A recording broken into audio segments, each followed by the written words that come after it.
دا اونۍ د پښتو فلمونو د پخواني مشهور اداکار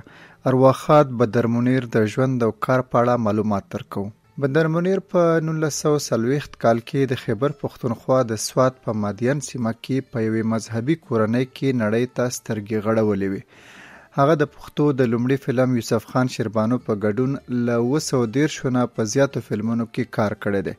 په دغو فلمونو کې د پښتو ترڅنګ د اردو او پنجابي ژبې فلمونه هم شامل دي. بدرمنیر د 2008 کال د اکتوبر په 11مه له نړۍ سترګې پټې کړې وې. حاجي اسلم خان د پښتو فلمونو په تاریخ یو کتاب لیکلی چې په 90مه صفحه کې پکې د بدرمنیر سره د رادیو پاکستان پېښور لپاره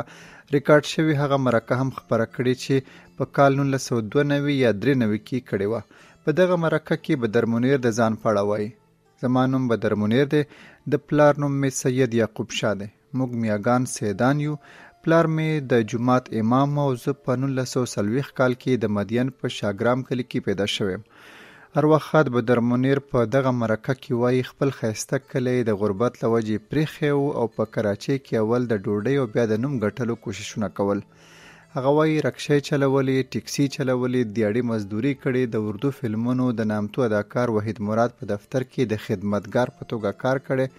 هملته په اردو فلمونو کې واړه رولونه وکړل، خو قسمت پرې هله مهربانه شو چې په کراچۍ کې عزیز تبسم او ولی حیدر جوشي د یوسف خان شیربانو په نوم فلم جوړولو. په دغه فلم کې بدرمنیر هیرو واخیستل شو.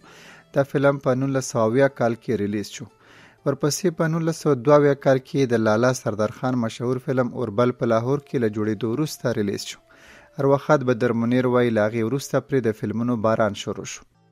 ډاکټر حنیف خلیل پښتانه په فلمي نړۍ کې نومي تحقیقي کتاب کې په 394 صفحه د بدرمنیر په اړه لیکي: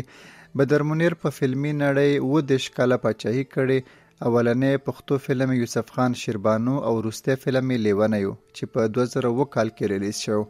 د حنیف خلیل په وینا بدرمنیر چې تر څومره اوږدې مودې پورې په پښتو فلمي نړۍ راج کړی، دا ویاړ بل کوم پښتون اداکار ته تر دې دمه نه دی په برخه شوی. د ارواښاد بدرمنیر تلین په غونډه کې د بدرمنیر د مینوالو د یوې ټولنې بدرمنیر فیډریشن په مرسته جوړه شوې وه. د غونډې په جوړولو کې د یو بل شخصیت لاس هم دی او هغه حاجي اسلم خان دی چې مخکې مو یادونه وکړه چې د پښتو فلمونو په تاریخ یو تحقیقي کتاب هم لیکلی دی. ما له حاجي اسلم خان سره خبرې وکړې او په سر کې مې ترې د بدرمنیر د 14 تلین غونډې په اړه پوښتنه وکړه. 14 کاله پوره شو د هغه د تلین په 11 اکتوبر باندې موږ د هغه 14 تلین چې دی نو ډېر په درناوي سره او ډېر په عقیدت او په احترام سره د بدرمنیر فیډریشن آل پاکستان بدرمنیر فیډریشن په تابع باندې ونمانځلو په خانه فرهنګ ایران پېښور سنټر کې او په هغې کې موږ سره هغې هم ډېر ښه مرسته وکړه او ډېر په زړه پورې پروګرام او په زړه پورې دستور وشوه. او په دې کې نه یوازې دا چې فلم سره تعلق لرونکي موجود وخت کې کوم اداکار دي، میډم شهناز سپر سټار دا دغه شان امان خان، دغه شان طارق جمال، دغه شان عبدالمجید چې کامیډین مو فلم ساز مو هدایتکار مو، ورسره عجب ګل چې د نن وخت هم یو ښه اداکار دی، هدایتکار دی، فلم ساز دی، ښه ډراماټیسټ دی او ورسره چې دی د بدرمنیر د کور غړي د هغه زوی د هغه نوسي یا د بدرمنیر فیډریشن چې کوم هغه مشران دي هغه غړي دي دا ټول راغلي او موجود وو. پکې شاعران وو. د هغې نه مخکې د قرآن پاک ختم شو، هغه دپاره دعاګانې غوښتې شوې او بیا دغه دستوره چې دنه شروع شو 4 غنټو پورې پرله پسې دا جاري وه. او تاسو باور ولرئ نجیب امیر صاحب چې داسې خلک خاموشۍ سره ناست وو او هغې باندې یو ډاکومنټري مونږ جوړه کړې وه، ما خپل څنې جوړه کړې وه چې د بدرمنیر حالات، د ژوند حالات او ورسره د هغه د فلمونو نه مونږ د هغه ډایلاګ، هغه مکالمې راغستې وي او هغه مو پکې پیللي وي. هغه په پروجیکټر باندې د 11-12 منټو فلم چلیدو. د هغې نه علاوه په ایران کې چې کوم فارابي د سینما سرکاري سطح باندې یو اداره ده، د هغې منیجنګ ډایرکټر جنرال چې دی علي رضا تابش، هغې یو ویډیو پیغام را لېږلی او دغه شان ایران یو نرګس آبیاري یو ډېره معتبره اداکاره نوم دی ډېر لوی، هغې یو ویډیو پیغام را لېږلی او د هغې نه علاوه دلته جمیل بابر صاحب، آصف خان صاحب او داس فلم سره تعلق لرونکي ټول څه په بدني توګه موجود وو، چې کوم د موږ ته میسجونه او پیغامونه راولېږل. صحیح. حاجي اسلم صاحب د دې نه معلومیږي چې بدر صاحب د خلکو ير نه دی، دغه په نوم فدریشنونه هم شته، دغه مینوال هم شته چې حتی په دې جګړه وي چې یو وایي چې زه به برسي په یو ښار کې کوم، بل وایي چې په بل ښار کې کوم. دا ما خیال دی په اول ځلو چې دوی په اتفاق سره راټول شول او پېښور کې دغه برسي وکړله. د دې شاته هم یو مسله وا، الله پاک دې دا فدریشن دوه ډلې شوې او دوی دا 2-3 کاله د بدر منیر ارواخات بدر منیر د تلین چې دی نو دا په 2 ځای کې منځلې شو. او پر اوس کال دی کې زه دې سره بس نه پوهېږم، ما چې په فلم باندې کتاب ولیکلو، پښتو فلمونو هیستوري مې ولیکله، نو په دې وجه زه دې خلکو کې لږ معرفي شوم. نو بیا ما ضرورت وګڼلو چې یاره ولې نه چې دا دواړه ملګري، دا دواړه ګروپ چې دي نو دا د یو ځای شي. نو زه سوات ته لاړم، شیرینزاده بدر صاحب سره مې ملاقات وکړو، بیا جاوید یوسفزي صاحب سره او د نورو ملګرو سره، او هغه یې د الله پاک ډېر خوشحاله ساتي. زما دا خبره هغه ومنله او دا پیره په وړومبي ځل باندې د بدر منیر صاحب د کلیزه چې دی نو دا په پېښور کې او ټولو دا څومره ملګري چې دا ډلې ډلې شي دا ټول الحمدلله خدای پاک زما په لاس باندې را یوځای کړل. او دا پیره دا تلین چې دی دا کلیزه دا برسي چې دی نو دا په ډېر اتفاق سره چې کوم دی نو په یو اتفاق سره ونمانځل شوه، ډېر په زړه پورې طریقې سره. صحیح. حاجي اسلم صاحب، بدر منیر صاحب یو کرشماتي شخصیت درلودلو، د سینما په پرده چې بخکارېدو نو خلکو ته په پښتنو کې داسې یو بل هیرو چرته نه مخکې لیدل شوی او نه بیا هغه نه پس هم ډېر هیروګان راغله، لوی لوی نامې دي، خو دغه هغه کرشما هغو کې هغه حده پورې نه لیدل کېږي کومه چې بدر صاحب کې ده. نو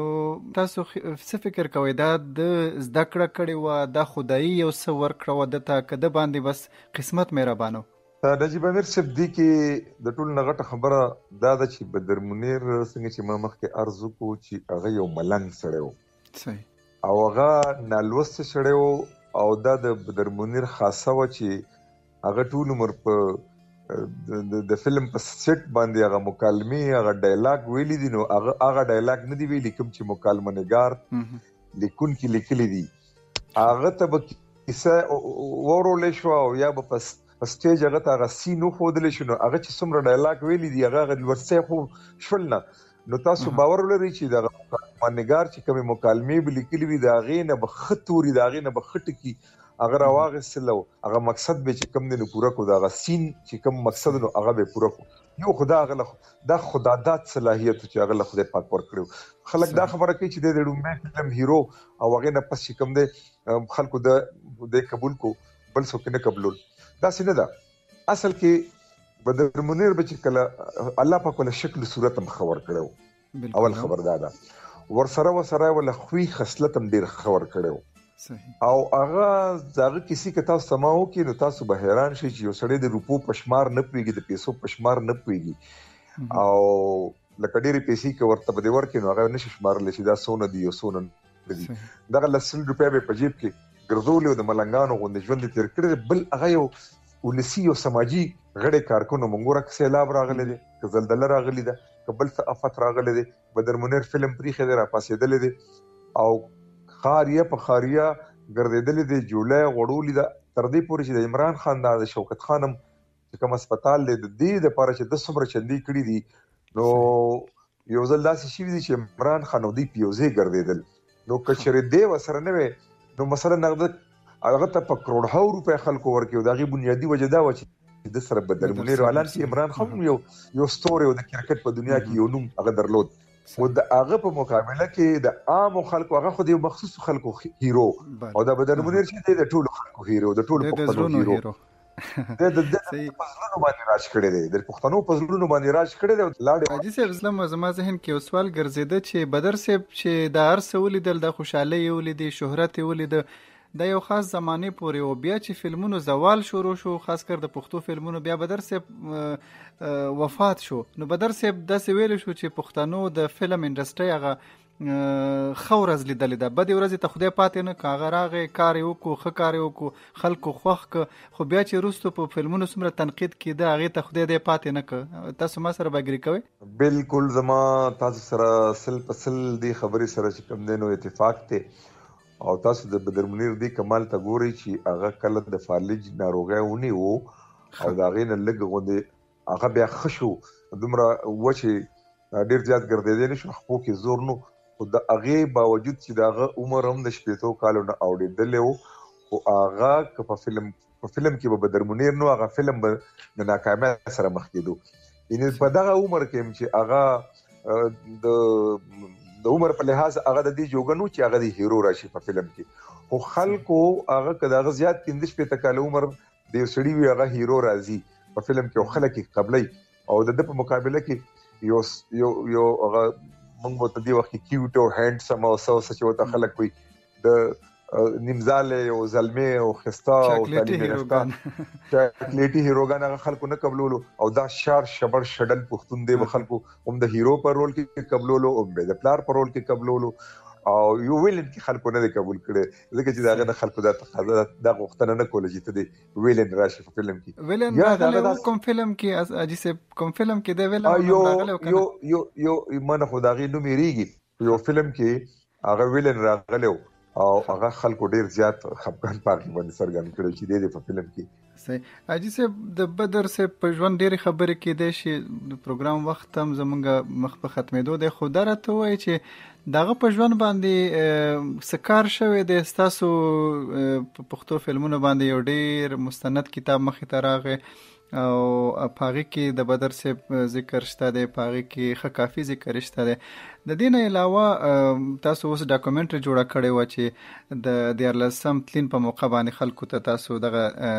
ډاکومنټري وړاندې کړه. د دې نه علاوه څه شوي دي یا څه کول پکار دي د خیبر پښتونخوا د کلتور ډپارټمنټ ته یا د پاکستان حکومت ته ځکه دی خو وړوکی سړی نه و دی ډېر لوی سړی و د ده خدمات دي په سلګونو فلمونو کې کار کړی ستاسو خواهش به څه لیدل غواړئ د بدر صاحب د ژوند او کار په حواله؟ یو خو کله چې دلته د عوامي نیشنل پارټۍ ګوند په صوبه کې حکومت راغلی نو په هغه دوران کې میر افتخار حسین چې د اطلاعات او د کلچر وزیر و نو هغه دغه کال چې دی د هغه د تلین چې دی د برسي چې ورته په اردو کې وایي کلیزه دا په نشترحال کې کړي وه او بیا د کومې سینماګانې چې ناولټي سینما پکچر هاوس او تصویري مال چې ورانې شوې ټولې پکچر هاوس هم ورانېږي خرڅه شوه دا نورې دوه خو مخکې ورانې شوې نو دغه روډ چې دی ته د سینما روډ وي نو دې ته بدرمنیر روډ نوم ورکړو خو هغه هم چې کوم دی نو لا متنازع دی ځکه چې هغې باندې چې ته بورډ سرکاري طور نه دی لګېدلی چې دا کې بدرمنیر روډ دی دا هغه په ژوند باندې او نه د هغه په فن باندې چېرته کار شوی دی. ما چې کله اراده وکړه چې زه په دې پښتو چونکې دا 1860 فلمونه جوړ شوي دي دې کې څه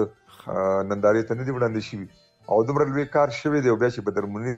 د کوم فلمونه جوړ کړي دي نو هغه دلته ورته خلک هغه فلمي ژبه کې سپر هټ وایي کامیاب ترین فلمونه چې هغه زموږ په څه د روماني او څه د هغه کیسې دي چې په هغې باندې جوړ شوي دي څه زموږ معاشره کې چې کوم کږلېچونه دي کومې خامۍ کومې بدعملۍ دي د هغې عکاسي شوي ده په فلم کې او لیکونکي کیسه لیکلي دی او دوی بیا ډېر ښه طریقې سره چې کوم دی نو هغه خلکو ته د بدو انجام هم ښولی دی او د ښو اثرات چې کوم دی نو ښه ورته ښودلي دي. نو که چېرته دغه اخبار یا رساله کې چې څه مضمون نیم چا چاپ کړي ګینې نه چېرته کتاب لیکلی شوی دی نه چېرته رساله شته صرف په اولسي کچ باندې دغه بدرمنیر مینوال دی هغه فین کلب دی چې دی دغه فیډریشن دی چې دی کال په کال دغه کلیزه نمانځي او هغه بس لاړه شي هوا یو شي نور څه نشته. په کار خو دا وه چې بدرمنیر 950 فلمونو کې کار کړی دی او د هغه د فلم هغه د پښتو نه علاوه په اردو کې کار کړی دی 15 فلمونه دغسې د پنجابی دي هغه د سندیا په فلمونو کې کار کړی دی هغه د بلوچا فلم کې کار کړی دی هغه د انکویو فلم جوړ شوی کیسه خاني هغې کې مغه هیرو هغه په دې ټولو ژبو کې کار کړی دی نو هغه چې څومره کار کړی دی هغه چې څومره حق دی صدارتي ایوارډ هغه ته د هغه د مرګ نه پس په کال 2012 کې کوم دی نو میلاو شو بلکې زه دا پېښور کې چې کوم نشترحال دی چې د مودو راسې بند پروت دی نو زه یم که په دې باندې بدرمنیر حال نوم کېښودی شي نو خبوي د بدر منیر په نوم باندې دا واړه ځایونه نه څنګه چې د باچا خان بابا په نوم باندې ایرپورټ جوړ شوی دی، نو کم از کم زم د سوات ایرپورټ چې دی چې دا خو د بدر منیر